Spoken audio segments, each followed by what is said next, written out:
যোৱাটো ভিডিঅ'ৰ পৰা আপোনালোকে গম পাইছে যে আমাৰ গাড়ীখন বনাই থকা হৈছে আৰু আজি হৈছে 2 নম্বৰ দিন গতিকে আজি 2 নম্বৰ দিনত কিমানখিনি কাম হয় সকলোখিনি দেখুৱাই যাম ভিডিঅ'টো একেবাৰে শেষলৈকে চাই থাকক য'তেই বা নোৰোৱা য'তেই বা নাথাকা দি যাব ঘৰতে তোমাৰে ঠিকনা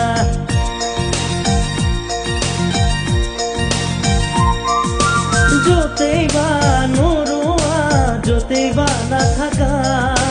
দি যাব ঘৰতে তোমাৰে ঠিকনা দিয়া বাৰী দিয়া মনৰে বতৰা তাতে কি ৰোৱাহে যায় তথাপি এতিয়া সন্ধিয়া 6:30 বাজিলে আৰু আজি আমাৰ গাড়ীৰ কাম ইমানতে শেষ হ'ল মানে ডেটো আজি শেষ বাকী আমাৰ এইটো চাইডেও আজি পুৰা ওপৰত ৰেলিং লাগি গ'ল এইফালে চাইডতো বৰ্ডাৰ হৈ গ'ল